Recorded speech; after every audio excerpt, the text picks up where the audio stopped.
Good morning. Welcome to Iron Sharpens Iron. My name is Jeremy Nettles. I am the evangelist for the River Ridge Church of Christ in Newburgh, Indiana. If you'd like to reach out or get in touch with us, you can reach us at 812-550-6234 or info@riverridgechurch.org. Those are great places to send your comments or questions or concerns. Also, your requests for a topic for a future TV program or requests for further study, whether that's with me in person or over the internet or even through the mail. We have a number of people who have taken correspondence courses from us, and you're welcome to sign up for one of those.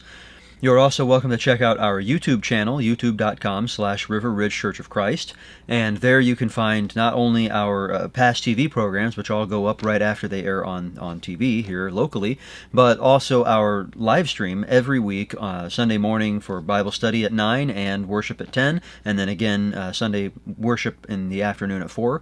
Also our Wednesday evening Bible study, which begins at 7 every week. Even if you don't live close enough to visit us in person, you can join with us over YouTube and at least have some sense of fellowship, I suppose, and participation with our worship and study. We also have a radio show every Sunday afternoon at 2. You can find that on 98.5 FM or 1400 AM if you're a little farther out from the Evansville area. And you're welcome to check out our website, riverridgechurch.org. There are a lot of resources there, but one particularly important one, I would say, is the articles that I write every week that then go into our bulletin. We also mail out paper copies of those every week. And if you'd like to receive those in the mail, then get in touch by the phone or our email address and sign up, and we'd be happy to add you to the list. Today we are going to look at the minor prophet Joel.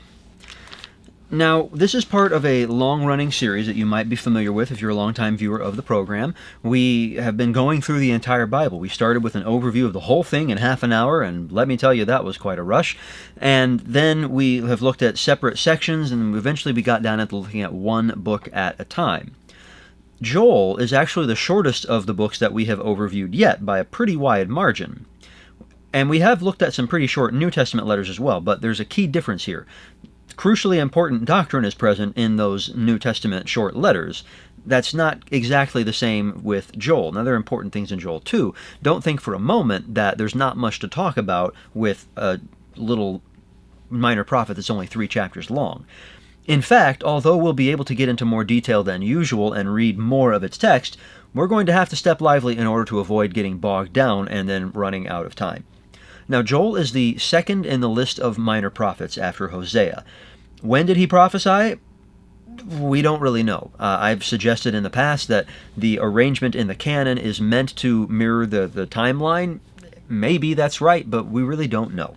Well, we don't know when. Who was Joel? He was an Israelite and the son of Pethuel. So there you go. To whom did he prophesy? Well, to Israel, although he seems to focus on Jerusalem. But what was the substance of the message? That's where things get interesting. This book is divided into 3 chapters. Well, in your English Bible, it most likely is. The Hebrew arrangement and the Septuagint both have 4 chapters, actually, breaking chapter 2 into 2 sections. I actually like that arrangement better, but it's worth noting that the chapter divisions are just a convenient means of identifying particular passages. It's not as if the authors turned to a new page and wrote, Chapter 11, in which I discuss head coverings and also the Lord's Supper. They just wrote continuous lines of text on scrolls. In any case, the chapter divisions are often useful and generally put in a fairly decent place, so we'll use them to summarize the contents of Joel. Chapter 1 introduces the problem facing the people of Israel, a massive plague of locusts eating all of their crops. Joel implies that this is a judgment sent by God because of the people's sins, and he calls on the people to repent. What were their sins? We'll get to that later, but while there are a couple of hints, it's just not all that clear. Chapter 2 tells of an invasion by a powerful army. And the more we read and consider the way he describes the soldiers, the more we understand he hasn't exactly changed subjects. Chapter 2 also turns to a call for repentance in the second half or so, as well as a promise from God that he will relent and take pity on his repentant people, and then bless them beyond the extent of even the curse. The last little bit of chapter 2, called chapter 3 in the Hebrew Bible and in the Greek, is particularly important, and it helps us to see what God was planning for his people many centuries in the future. We'll spend some time on that, too. Finally, chapter 3 broadens the scope out to God's promised judgments against the nations that surrounded Israel. Some of their sins are listed by name. As chapters 1 and 2 led into calls to repentance, chapter 3 also gives way to a call to action, but this time it's not about repentance, it's actually a call to violence. Then finally, the book wraps up with a repeated promise of blessing for God's people and judgment for their enemies. And that's the book. Now, let's go through it and actually read some important chunks of each section and then discuss them further. Chapter 1, the first 4 verses. The word of the Lord that came to Joel the son of Pethuel. Hear this, you elders, give ear, all inhabitants of the land. Has such a thing happened in your days or in the days of your fathers? Tell your children of it, and let your children tell their children and their children to another generation. What the cutting locust left, the swarming locust has eaten. What the swarming locust left, the hopping locust has eaten. And what the hopping locust left, the destroying locust has eaten. There's some disagreement about the best translation of verse 4 there in particular. The King James Version says, That which the palmer worm hath left, hath the locust eaten, and that which the locust hath left, hath the cankerworm eaten, and that which the cankerworm hath left, hath the caterpillar eaten. This sounds like 4 different types of pest, but verses 6 and 7 should make us suspect that's not quite right. For a nation has come up against my land, powerful and beyond number. Its teeth are lion's teeth, and it has the fangs of a lioness. It has laid waste my vine and splintered my fig tree. It has stripped off their bark and thrown it down. Their branches are made white. This sounds like it's just one plague, not a confluence of 4 drastically different ones. Then at the other extreme, you've got the NET, the New English Translation's rendering. What the Gazam locust left, the Arbet locust consumed. What the Arbet locust left, the Yelek locust consumed. And what the Yelek locust left, the Hasso locust consumed. Whenever translators don't bother to translate, that's a pretty good clue something is fishy. And indeed, the notes for this version contain this wall of text regarding verse 4 alone. The relevant portion is this. It is debated whether the Hebrew terms describe different species of locusts or similar insects, or different developmental stages of the same species, or are virtual synonyms. While the last seems more likely given the uncertainty over their exact meaning, the present translation has transliterated the Hebrew terms in combination with the word locust. One way or another, this is bad. It's reminiscent, of course, of the plagues that God sent against Egypt when the Israelites were enslaved there. Plague 8 was a giant swarm of locusts that ate all their crops. We don't typically see this sort of thing in the West today, but giant and devastating locust plagues are totally still a thing. In an agrarian society where most people are employed in food production and scarcity is still a major problem, you can imagine how much of a scare this would be. People are going to starve because of this. So why was it happening? Was it just a freak occurrence? Normally I would say yes, but Joel implies that's not the case. Chapter 1, verse 13. Put on sackcloth and lament, O priests. Wail, O ministers of the altar. Go in, pass the night in sackcloth, O ministers of my God, because grain offering and drink offering are withheld from the house of your God. Now, we could construe this as simple mourning over the disaster itself, but the priests seems vaguely religious in nature. And there's a reason given that the foods typically offered to God, well, they're so scarce that they have nothing to give, and so they have no service to render. There's also an implication back in verse 5. Awake, you drunkards, and weep, and wail, all you drinkers of wine, because of the sweet wine, for it is cut off from your mouth. Is this literal? Yeah, probably. Is it figurative? Yeah, probably. See, the locusts have destroyed the grape harvest, so the drunks are all upset over that. That drunkenness is sinful in itself, and if it's a widespread and accepted practice, then it contributes to the judgment. Also, the people are in some sense spiritually drunk.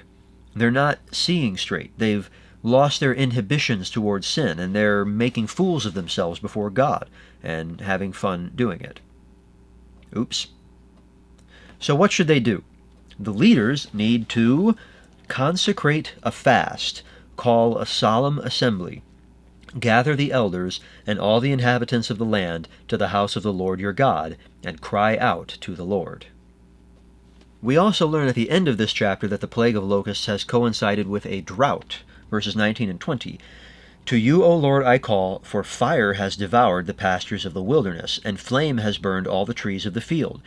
Even the beasts of the field pant for you, because the water brooks are dried up, and fire has devoured the pastures of the wilderness. I'm not an entomologist, but my understanding of this coincidence is that it's not entirely coincidence. Locusts can't reproduce at the rates and numbers needed for a good swarming unless there's an abundance of rainfall to accelerate plant growth for food.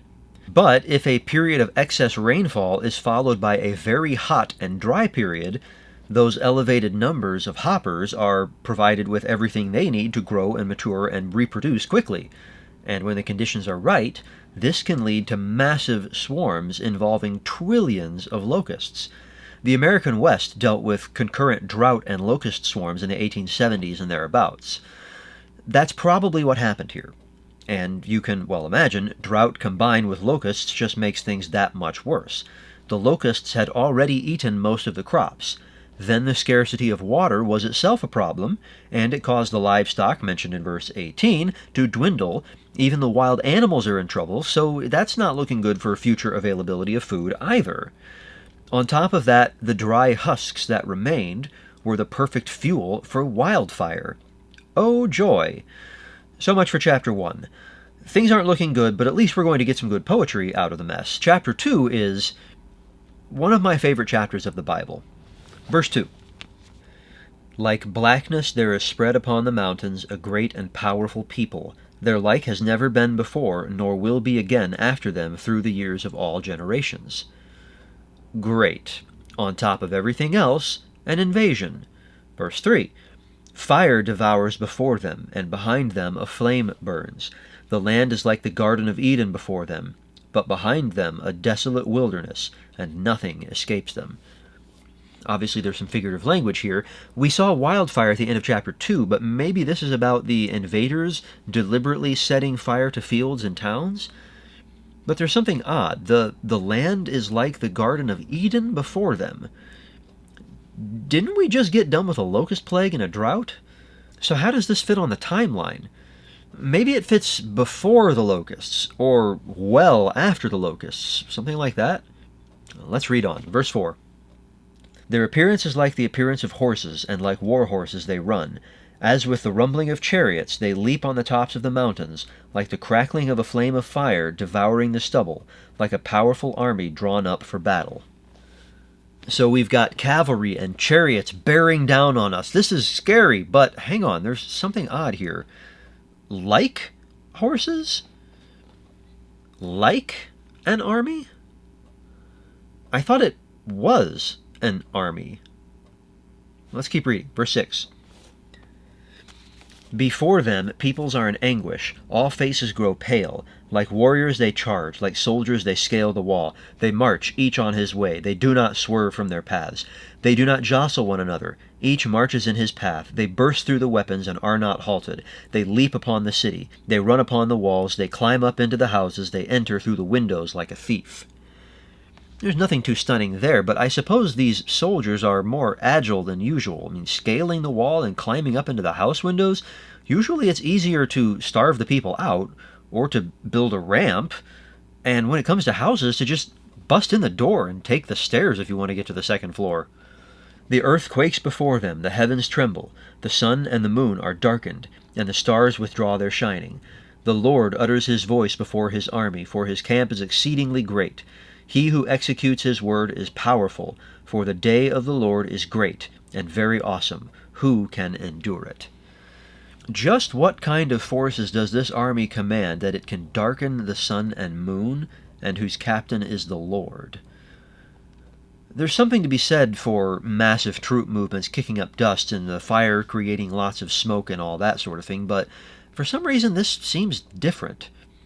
All of these oddities are because we're reading it wrong. The invading army is the giant swarm of locusts. They block out the sun. They cover the ground completely. They leave the land like a desolate wilderness behind them. They look like horses. The long phases of locusts and horses are surprisingly similar. The buzz of their wings sounds like the rumbling of chariots. They actually scale walls. They actually force their way into a city without a care for the armed men standing in their way. They enter into the windows of the houses. When they crawl on the ground, they create the illusion that the whole ground is shifting, as in an earthquake. So in fact, the issue with the timing and the oddity of the description all make perfect sense. Chapter 2 is talking about the same thing as Chapter 1. So what is God's prescription for dealing with all of these problems? Verse 12. Yet even now, declares the Lord, return to me with all your heart, with fasting, with weeping, and with mourning. And rend your hearts, and not your garments. Return to the Lord your God, for he is gracious and merciful, slow to anger, and abounding in steadfast love, and he relents over disaster. Who knows whether he will not turn and relent, and leave a blessing behind him, a grain offering and a drink offering for the Lord your God. Blow the trumpet in Zion, consecrate a fast, call a solemn assembly, gather the people, consecrate the congregation, assemble the elders, gather the children, even nursing infants, let the bridegroom leave his room, and the bride her chamber. Between the vestibule and the altar, let the priests and ministers of the Lord weep, and say, Spare your people, O Lord, and make not your heritage a reproach, a byword among the nations. Why should they say among the peoples, Where is their God? What were the people's sins? We still don't exactly know, but clearly they have left the Lord, and now he tells them to return. Verse 13, I think, is particularly telling. The latter part of the verse is referring to a passage in Exodus 34 where God allows Moses to see a glimpse of his glory and proclaims his name to him. The first part, rend your hearts and not your garments, that's interesting. Why include and not your garments? Well, it suggests that they have made a show of grief, but it didn't actually reflect penitent hearts. They should be heartbroken. Why? Over their deeds. They've left their God. They didn't even feel bad about it. Well, God's doing his best to make them feel bad about it, to show them the kind of horror he's been holding back and protecting them from. Let's pick up in verse 18. Then the Lord became jealous for his land, and had pity on his people. The Lord answered and said to his people, Behold, I am sending to you grain, wine, and oil, and you will be satisfied, and I will no more make you a reproach among the nations. I will remove the northerner far from you, and drive him into a parched and desolate land, his vanguard into the eastern sea, and his rear guard into the western sea. The stench and foul smell of him will rise, for he has done great things. Great, God took care of the problem. As their food supply both figuratively and literally dried up, the locusts in their vast numbers died out, and were driven by the winds into the Dead Sea and the Mediterranean Sea. Now the people of Israel have to deal with the smell, so that's not great, but it's a vast improvement. And what's coming as the land recovers? Verse 21. Fear not, O land, be glad and rejoice, for the Lord has done great things. Fear not, you beasts of the field, for the pastures of the wilderness are green. The tree bears its fruit, the fig tree and vine give their full yield. Be glad, O children of Zion, and rejoice in the Lord your God, for he has given the early rain for your vindication. He has poured down for you abundant rain, the early and the latter rain as before. No more drought, no more locusts, no more hunger.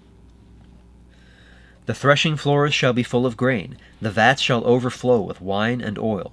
I will restore to you the years that the swarming locust has eaten, the hopper, the destroyer, and the cutter, my great army which I sent among you. He's fixing all of their most pressing physical problems, but that's actually not his primary goal. Let's jump down to verse 28. And it shall come to pass afterward that I will pour out my spirit on all flesh. Your sons and your daughters shall prophesy, your old men shall dream dreams, and your young men shall see visions. Even on the male and female servants in those days I will pour out my spirit. And I will show wonders in the heavens and on the earth, blood and fire and columns of smoke. The sun shall be turned to darkness, and the moon to blood, before the great and awesome day of the Lord comes. And it shall come to pass that every one who calls on the name of the Lord shall be saved. For in Mount Zion and in Jerusalem there shall be those who escape, as the Lord has said, and among the survivors shall be those whom the Lord calls. This prophecy is fulfilled in Acts chapter 2, where Peter quotes these very verses. There are aspects of the preceding verses that could be read from a messianic perspective and make some sense, but it's all still obviously against the backdrop of the great locust plague. But this, I suppose you could see a near-term fulfillment, but it would be incredibly underwhelming. This is about Jesus and the kingdom he was preparing to establish, beginning at Mount Zion in Jerusalem. That kingdom has now been established, and it covers the whole earth, although it's not a physical country. This highlights that many of the Old Testament prophets, while initially aimed at the people of Israel for reasons pertinent to their own times or at most a couple centuries in the future, the real purpose for all of them has to do with Christ and with us. But before I wax loquacious about that, let's move on to chapter 3. For behold, in those days and at that time, when I restore the fortunes of Judah and Jerusalem, I will gather all the nations and bring them down to the valley of Jehoshaphat, and I will enter into judgment with them there on behalf of my people and my heritage Israel, because they have scattered them among the nations and have divided up my land, and have cast lots for my people, and have traded a boy for a prostitute, and have sold a girl for wine, and have drunk it. Finally, the eye of judgment has left Israel and now rests on whom? What have the Gentiles done that was so horrible? This is a bit easier to figure out than Israel's sins were. The Gentiles keep encroaching upon Israel's land and enslaving them and selling them abroad and treating them as of very low value and no dignity, just a commodity to be traded for profit. This is actually an example of God's hints in the Old Testament that slavery, which was present and accepted in every single civilization at that time and up until the early modern period, but I digress, slavery was maybe not the best thing. It's true the law of Moses expects, tolerates, and regulates slavery, but mostly in the vein of reining it in. He especially goes after the practice of capturing random people against their will to sell into slavery. That's a capital offense, Exodus 21:16. In the middle of a very long list of capital offenses, we find, "Whoever steals a man and sells him, and anyone found in possession of him, shall be put to death." What we see here isn't terribly easy to parse, but we can at least see that God is not particularly thrilled with the way the nations surrounding Israel have been treating enslaved Israelite children. Just leave the children alone. He continues to go after the Gentiles in the next few verses, calling the Philistines and Phoenicians out by name. Again, we see that enslavement is involved in verse 6. You have sold the people of Judah and Jerusalem to the Greeks in order to remove them far from their own border. And what's the penalty? Verse 8. I will sell your sons and your daughters into the hand of the people of Judah, and they will sell them to the Sabaeans, to a nation far away, for the Lord has spoken. Okay, so it's not a blanket prohibition, but you can tell God's not happy about the way his people have been treated. The chapter, and in fact the book, wrap up with a couple more references to the whole locust plague thing. Verse 13. Put in the sickle, for the harvest is ripe. Go in, tread, for the winepress is full. The vats overflow, for their evil is great.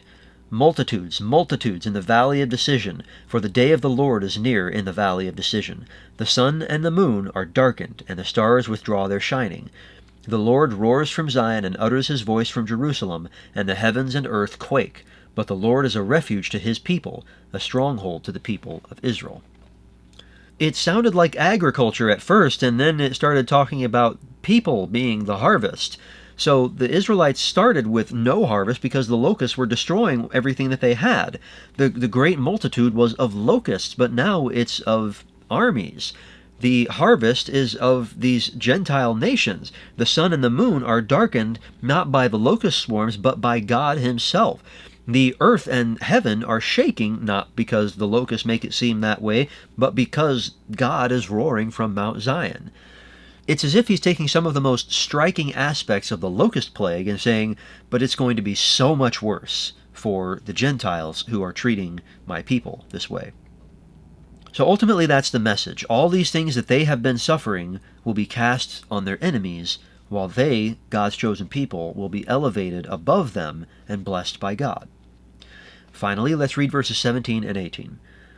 So you shall know that I am the Lord your God, who dwells in Zion, my holy mountain, and Jerusalem shall be holy, and strangers shall never again pass through it.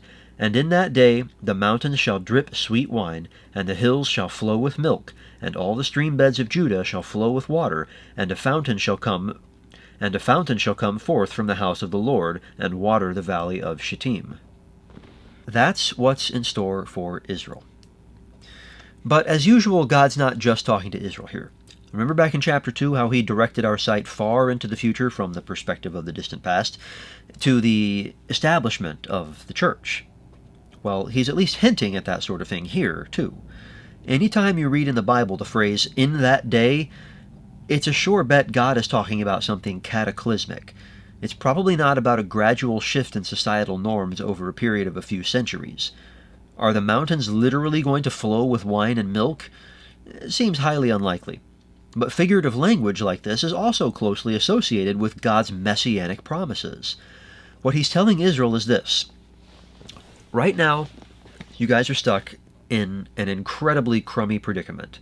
You see starvation and death on the horizon, both literally and figuratively, and not much hope for improvement. But as bad as it is, not only am I going to see to it that you get through this as a nation and see good times again, but I'm planning something like that, only far greater in the spiritual realm as well. You're all enslaved and oppressed, constantly starved and frustrated in your labors by sin and its consequences in the world. Ultimately, your own mistakes and desires. But it won't always have to be like that. I want to provide life and nourishment and healing and cleansing. I want to give you a life of joy and comfort, so great you might as well be surrounded by little mountain streams of wine and milk, rather than stuck in this world's hot, dusty drought, surrounded by locusts who eat your food and your children's food and next year's seed. But you have to trust me and return to me and put away your sin. Don't give me lip service. I'm not interested in hearing your lies. Quit putting on a show of devotion and actually let my commandments seep into that hard heart of yours and break it apart. It's not going to be easy or comfortable. At first, it won't be uplifting. I can promise you it's going to be miserable. But if you'll trust me and do what I say, even if you disagree, even if you think it's crazy, even if everyone around you hates you for it, I promise you will have abundant life in the end. Will you get a taste of that in this life? Best not push your luck. But this life isn't the only one worth living. This is the same message that God proclaims through his Son still today. His Son also demands that you give him your heart and let him do with it what he wants, regardless of your feelings on the matter. He wants you to be washed and sanctified and justified. Will you obey? It's the only way out, the only way to be present with the Lord in that day. If you want to put your full faith in Jesus and so be granted access to all the promises found in Joel and more, we'd love to help at River Ridge. You can call or text us at 812-550-6234 or send email to info@riverridgechurch.org. You can find us at 5600 Van Road in Newburgh. We gather at 9 a.m. on Sundays for Bible study, 10 a.m. for worship, 4 p.m. for afternoon worship, and 7 p.m. on Wednesdays for another study. I'd love to see you there. Thanks for joining me today on Iron Sharpens Iron.